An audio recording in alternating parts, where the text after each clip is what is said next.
Hello, I am Suna, and this is really an intro to a video that I shot in November.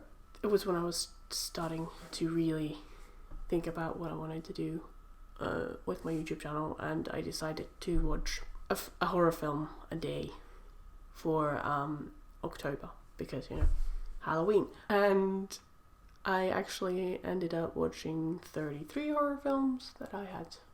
It was a first time watch for all of them. And I made a video where I talked about these 33 films. And I've been kind of editing it now, and because I want to put it out there, but it's probably gonna be 3 parts. There are certain films in these parts that I want to talk about more. Just have fun. So starting with A Girl Walks Home Alone at Night, which was probably the film I was the most excited to see. I remember when it was released originally. I wanted to see it so bad immediately as it came out, and I just have not had the chance to actually watch it. And it didn't really disappoint. It is more of a drama than a horror. It's great. I love vampires. And this is kind of a new look on vampires, and it was really good. Yeah, it's really good. A Quiet Place is fantastic. It's really the only thing I can say about it. It's great. And I don't want to spoil anything for you, but there are things that I knew about beforehand that I thought were going to happen one way and didn't. So I was like, yeah! This is great. The Witch, it didn't get very good reviews right as it came out, but then maybe 2-3 months later, everyone was raving about this film, and it's been on my list for ages. Maybe I had just too high of expectations, but it kind of slightly disappointed me, but not really. It didn't disappoint me. I probably was just expecting more than what I got, and that's not necessarily a bad thing. So what's Good Night Mummy, which again has been on my list for pretty much as long as The Witch has. That one, I think it's Austrian. When I heard about it for the first time, I didn't know a lot about it. I basically just knew the premise, which is that they're twin boys. Their mom comes home after plastic surgery, and they think she's not their mother, which is the basic plot. Then I had heard that there's a twist to it, and everyone was like, the twist. I figured the twist out in the first minute of the film, but I think I also kind of figured that twist out because I knew there was a twist. So there were things about Good Night Mummy that didn't necessarily go as well as I was hoping it would, but that film went to places I did not think it would go. That film went way further than I expected it to. I literally just sat there and went whoa, okay, you went there. And holy shit, was it just... Oh god, yeah, no, that was good. But I did not expect that it would go that far with the ending. You kind of just have to watch it to understand what I mean. I watched What We Do in the Shadows, which is a film I've been meaning to watch for ages. I was always kind of slightly waiting to watch it with my brother because he loves Flight of the Conchords. Of course, What We Do in the Shadows has Jermaine Clement in it.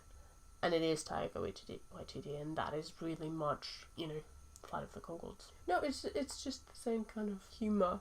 It's kind of like a classic New Zealand comedy horror. I've seen a few comedy horrors, and they're kind of always a bit out there and a bit weird and a bit Black Sheep. It's kind of the same with Australian kind of acid horror films. I'm gonna call them acid comedies. I meant to say. There's a film called it's from 2003. It's hilarious.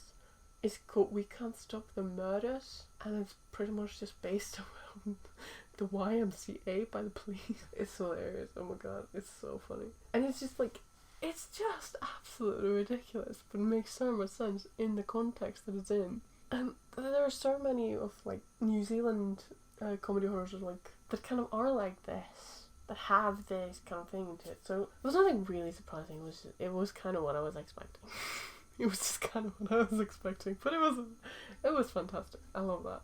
I love films like that. Sightseers is a film that I've been wanting to watch again, pretty much since I heard about it. Oh god, there are things in that film that I thought I would never ever see. There's a knitted bra and crotchless panty set, like knitted or crocheted. It's hilarious. Literally, I saw it and I was like, that's serious. Like, what?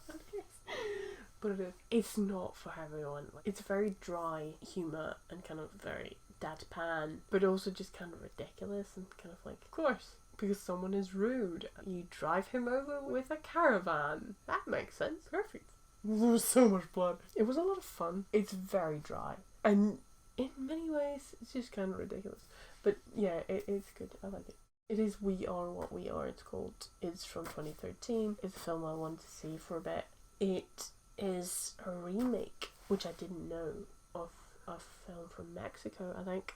And it is really, I think it's the first kind of real disappointment in these films. Yeah, it is really the first one that I was kind of really disappointed about. It just wasn't as good as I was hoping it was going to be. It's fine. Like, it's not, I wouldn't call it great or anything. There were things I had problems with. Let's just put it that. I can't really pinpoint what they were, but I don't know. There was just things that I didn't like, and the ending was a little bit weird. Okay, then we have You're Next, which I hadn't really watched because I saw The Strangers. I have The Strangers on DVD. The Strangers is great. I kind of love The Strangers. I've heard a lot about You're Next. I'd heard it was very good. It's been on my radar pretty much since it came out. I was always like, I don't think it's gonna live up to The Strangers. So I didn't watch it because I was like, it's not gonna live up to The Strangers. But I watched it now, and I mean, I was right, it didn't live up to The Strangers. It was interesting. I kind of just hate the ending of it. I mean, the very end. I was hoping it wasn't gonna be that, but it was. Us was good. I really like what Jordan Peele is doing. I love it. It's great. I hate when people are like, it isn't really a horror film, it's more like a psychological thriller. Same with Midsommar, actually. People have been talking about that. This, to me, is horrifying, by the way, because like psychological things are horrifying. This last decade has been really good for horror films, and I'm really happy with that because we're getting some good horror films again, which is great. But like, yeah, no, Us, fantastic. Jordan Peele is doing so much good. Get Out was fantastic. Us was fantastic. I am really excited to see what he's going to do next. Then we have In the Tall Grass, which came out on Netflix on the 4th of October this year. I mean, it's Stephen King and Joe Hill, actually. It's two people that do write kind of twisty horror films. And you don't necessarily know what to expect. And there were moments where it was literally like, what's going on? But you kind of just have to go with it. Yeah, it was entertaining. It was fun. Like, it's not one of my favorites, but it was fun. Like, I didn't really have expectations for it. I go into films with like no expectations because then I'm not gonna get disappointed with films, which is really what I like to do because I don't like being disappointed with films. Then we have The Fly. Yeah, that's a classic, of course, and I get why it's a classic. It's a good film. I don't really have a lot to say about it. It was fun. There are sometimes body horror stuff that I have difficulty with, but The Fly was alright. There were parts of it that I had hard time watching, and I don't remember what parts that were. Then we have Hereditary, which was fantastic. I'm gonna keep the Ari Aster stuff until Midsommar because Midsommar comes later, because I did also watch Midsommar, but Hereditary was fantastic. Oh my god, it was so good. Like, I really get the hype there. It's definitely going on a list of like my favourite horror films. Those were the films that I'm talking about this week. Or in this part. Next part, we'll have more. Yeah, this part had 12 films. And maybe we will see about doing another horror film a day for this October. But that's, yeah, we're gonna have to see about that slightly. But I'll probably do something, so like either a horror film a week or a horror film every other day. Which sounds like a weird thing. But it's gonna depend on school and work, how much, and if I can actually do anything. I have a feeling I'm gonna be able to find a time for something. Question is really just what. I want to do something like this again. I really do. I also want to do this for maybe other months. And if you have ideas or something like that, just let me know. If you're interested in that, just like and let me know, and we'll probably do something in October. I hope all is going well. Bye.